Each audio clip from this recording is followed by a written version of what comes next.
Pratikum dengan judul Jaringan Tumbuhan Monokotil, nama Putri Borustorus dengan NIM 2503018. Dosen pengampu Salmiati MPD PhD, Program Studi Teknologi Pasca Panen di Institut Teknologi Perkebunan Pelalawan Indonesia pada tahun 2026. Latar belakang jaringan merupakan kumpulan sel yang mempunyai asal fungsi serta struktur yang sama. Pada beberapa literatur juga disebabkan bahwa jaringan memiliki asal muasal yang sama.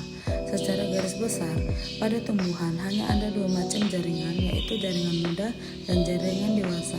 Jaringan meristem bersifat selalu membela diri sehingga memiliki fungsi menambah panjangnya akar dan batang karena selalu berada di bagian ujung. Pertumbuhan yang diawali dengan jaringan yang letaknya di bagian ujung yaitu dikenal sebagai jaringan primer.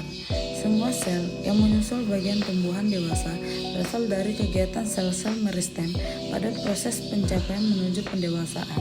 Sel tidak hanya bertambah volumenya, tapi juga strukturnya.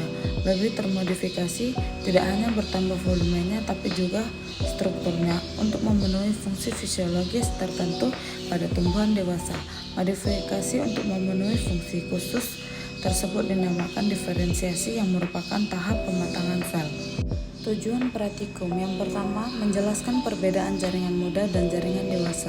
Yang kedua menjelaskan macam-macam jaringan meristem. Yang ketiga menjelaskan macam-macam jaringan dewasa. Yang keempat menjelaskan perbedaan struktur jaringan muda dan jaringan dewasa. Dan yang kelima menjelaskan lokasi tempat terdapatnya jaringan-jaringan tersebut pada tumbuhan. Metode pratikum, alat yang digunakan ada glass beaker, kertas label, pisau silet, tisu, kaca penutup, kaca preparat, pipet tetes, dan mikroskop. Adapun bahan yang digunakan rheodiscolor, air, dan jagung. Cara kerja, siapkan alat dan bahannya, kemudian bersihkan alat yang digunakan seperti mikroskop cahaya, silet, glass beaker, pipet, serta kaca objek dan cover glass. Ambil sampel yang akan digunakan mulai akar, batang, dan daun dengan diiris setipis mungkin menggunakan silet yang steril dan tajam. Letakkan sampel di atas kaca objek, lalu berikan sedikit air dengan pipet tetes dan tutup dengan cover glass, lalu beri label pada setiap sampel yang akan diamati. Letakkan di mikroskop cahaya atau atur kecerahan cahayanya, lalu amati sampel melalui lensa objek. Setelah itu foto sampel melalui lensa objek.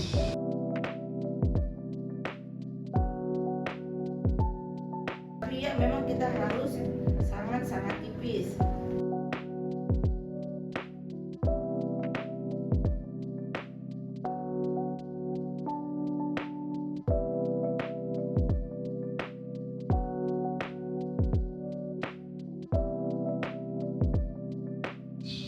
Hasil pratikum, adapun anatomi jagung yaitu daun, batang, dan akar. Dan adapun yang kedua, tanaman anatominya yaitu daun, batang, dan akar. Pembahasan, pada pengamatan akar monokotil secara melintang, terlihat adanya epidermis sebagai lapisan terluar, diikuti oleh korteks. Karakteristik utama yang ditemukan adalah susunan berkas pengangkut, xilium dan floem. Berbeda dengan dikotil, xilium dan floem pada akar monokotil tersusun berselang-seling membentuk lingkaran. Hal ini sesuai dengan literatur yang menyatakan bahwa akar monokotil memiliki letak berkas pengangkut yang melingkar dan biasanya memiliki empelur yang luas di bagian tengahnya.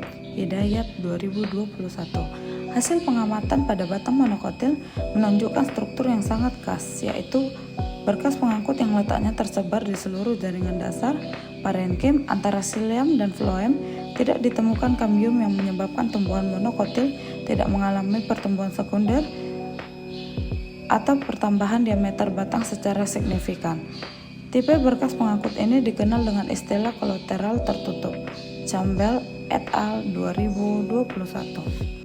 Pembahasan, pada jaringan epidermis daun ditemukan sel-sel yang tersusun rapat tanpa ruang antar sel, berfungsi sebagai pelindung mekanis dan mencegah penguapan berlebih. Salah satu struktur penting yang teramati adalah stomata. Stomata pada monokotil seringkali tersusun dalam barisan yang sejajar mengikuti arah pertualangan daun yang juga sejajar. Adapun kesimpulannya yaitu jaringan tumbuhan monokotil memiliki karakteristik anatomi yang sangat spesifik dan berbeda dengan kelompok tumbuhan lainnya. Akar monokotil dicirikan oleh susunan berkas pengangkut xilem dan floem yang tersusun secara radial atau berselang-seling, membentuk lingkaran dengan ampelur yang luar di bagian tengah. Pada bagian batang, berkas pengangkut memiliki tipe kolateral tertutup yang letaknya tersebar di seluruh jaringan dasar parenkim serta tidak memiliki kambium sehingga tumbuhan ini tidak mengalami pertumbuhan sekunder. Sementara itu pada bagian daun, jaringan epidermisnya memiliki stomata yang tersusun berurutan mengikuti pola pertualangan daun yang sejajar. Secara keseluruhan, struktur-struktur ini merupakan hasil dari proses diferensiasi sel meristem primer yang berkembang menjadi jaringan dewasa fungsional untuk mendukung sistem fisiologis dan mekanis pada tumbuhan monokotil. Adapun daftar pustaka referensinya sebagai berikut. Sekian tugas video dari saya, terima kasih.